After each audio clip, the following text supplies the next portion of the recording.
श्री कृष्ण कहते हैं कि जब हम खुद से ज्यादा औरों के ऊपर अपनी निर्भरता बढ़ाते हैं तो अपने आप कमजोर होते चले जाते हैं। जब हम अपने से सुखी इंसान को देखते हैं और ये सोचते हैं कि काश मैं भी इसकी तरह ही सुखी होता, तो हम बेहद कमजोर होने लगते हैं। जब हम किसी भी हालात जो खासकर हमारे नियंत्रण में है ही नहीं पर गुस्सा और चिंता करने लगते हैं तो और भी अधिक कमजोर होने लगते हैं। जब हम हर जगह किसी भी तरह से जीतना ही चाहते हैं, फिर चाहे हम गलत ही क्यों ना हो, तो वास्तविक रूप से हम ज़्यादा कमज़ोर होने लगते हैं। क्या कारण है? बुरी आदतें बहुत ही जल्दी हम पर हावी हो जाती है, जबकि अच्छी आदतों का पालन करने में हमें लंबा समय लग जाता है।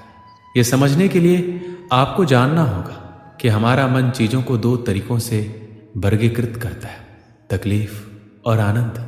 मन तकलीफ या कहें दुख से भागता है और आनंद यानी सुख के प्रति आसक्त रहता है। बुरी आदतें शुरू में आनंद अवश्य देती है, जैसे शराब पीना आदि, परंतु लंबे समय तक नहीं।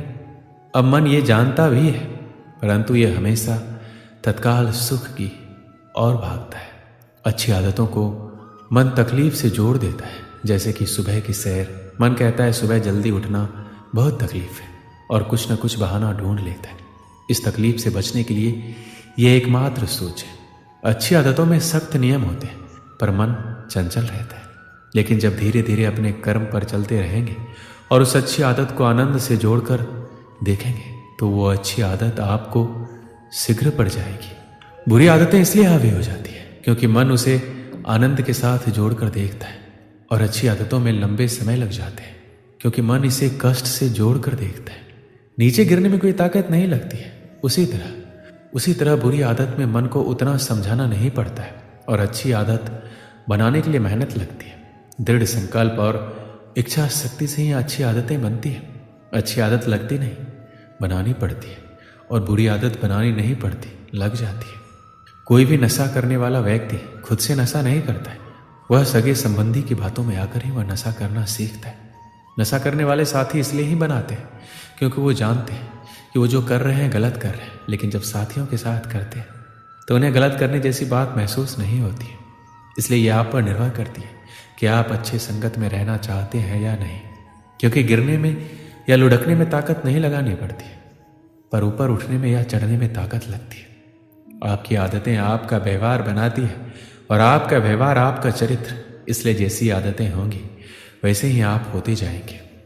इंसान अपने आदतों का गुलाम होता है। व्यक्ति का आदत ही उसे अच्छा या खराब बनाता है। इसलिए अगर बुरी आदतें वक्त पर ना बदली जाए तो वो आदतें आपका वक्त बदल देती है। पर जो व्यक्ति अपनी बुरी आदतें बदल लेता है वो अवश्य अपने कल को भी बदल लेगा, और जिसने अपनी आदतें नहीं बदली तो उसके साथ कल भी वही होगा जो आज तक होता आया है। किसी भी चीज़ का तब तक कोई मतलब नहीं होता जब तक आप उसे कोई अर्थ नहीं देते। इसलिए मैं ये नहीं कहता कि कोई चीज़ गलत है या बुरी है, वह लोगों का नजरिया होता है उस काम के प्रति जिसे लोग गलत समझते हैं। ठीक उसी प्रकार आपको जो आदतें बुरी लगती हैं और वह आपके विकास को बाधित कर रही है, आप उस आदत को छोड़ सकते हैं। मनुष्य की आदतें ही उसका अच्छा और बुरा बनाती है। किसी भी व्यक्ति की पहचान उसकी आदतों के कारण ही जानी जाती है।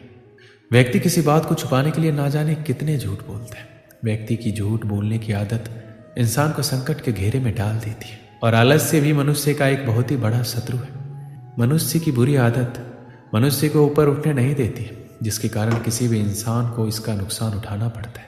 अगर आपको अपनी जिंदगी में सफलता पानी है और कुछ कर दिखाने की ताकत है तो इन बातों को आप अवश्य ध्यान में रखिए। श्री कृष्ण कहते हैं कि स्वार्थी बनिए। परोपकार शब्द पुराणों में ही अच्छे लगते हैं। पहली प्राथमिकता माता पिता को दीजिए, बाकी दुनिया छल है। रिश्तेदारी में तीसरे व्यक्ति से अपनी समस्या का सुझाव लेना बंद कीजिए। आपके दुखी होने से किसी को घंटा फर्क नहीं पड़ता। हंसते रहिए, हर किसी को खुश नहीं रखा जा सकता। भगवान बनने का प्रयास मत कीजिए, मेहनत कीजिए। पैसा सब कुछ नहीं होता, लेकिन बहुत कुछ होता है। आप जो भी लक्ष्य चुनते हैं उसके प्रति दृढ़ रहें। हर किसी के जीवन में अपने लक्ष्य होते हैं। जब वो इसे प्राप्त करते हैं तो वो पूर्ण महसूस करते हैं। इस दुनिया में हर कोई जो सफल है अपने लक्ष्यों को प्राप्त कर चुका है। उनके पास अपने लक्ष्यों के लिए दृढ़ संकल्प और समर्पण था। आपके पास अपने लक्ष्यों के लिए भी यही होना चाहिए। कुछ योग्य लक्ष्य चुनें, कुछ योग्य लक्ष्य रखें, बेकार की बातों से विचलित ना होए। आज की प्रेरक कहानी इस सीख पर आधारित है कि जीवन में संगति का असर बहुत ही ज़्यादा होता है। ऐसे में हर किसी को अपनी संगति सोच समझकर चुननी चाहिए। एक बार एक राजा शिकार पर निकले। उनके साथ उनका काफिला भी मौजूद था। शिकार को ढूंढते हुए राजा और उसका काफिला जंगल से गुजर रहा था, लेकिन उन्हें दूर दूर तक कोई शिकार नजर नहीं आ रहा था। राजा अपने काफिले के साथ धीरे धीरे जंगल के अंदर प्रवेश कर रहा था। जैसे ही वो कुछ और अंदर गया, उन्हें एक छिपने की जगह दिखाई दी, लेकिन वो जगह डाकुओं के छिपने की थी। जब वो उस गुफा के पास पहुंचे तो एक तोता बोला, पकड़ो पकड़ो, एक राजा आ रहा है जिसके पास बहुत ही सारा सामान है, जल्दी आओ और लूट लो सब।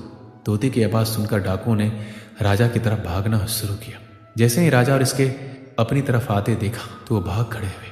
भागते भागते वो कोसों दूर निकल गए। काफ़ी दूर आने के बाद उन्हें एक बड़ा सा पेड़ दिखाई दिया। वो सभी उस पेड़ के पास चले गए। जब वो सभी पेड़ के पास पहुंचे तो वहाँ एक तोता बैठा था। वो तोता बोला, आओ राजन, हमारे साधु महात्मा की कुटी में आपका स्वागत है। आइए पानी पीजिए और आराम कर लीजिए। इस तोते की यह बात सुनकर राजा बेहद हैरान हो गया। उसने सोचा कि एक ही जाति के दो प्राणियों का व्यवहार इतना अलग कैसे। राजा बेहद ही असमंजस में पड़ गया। उसने तोते की बात सुनी और अंदर कुटिया में चला गया। वहां बैठे साधु महात्मा को प्रणाम करके उन्होंने पूरी बात बताई।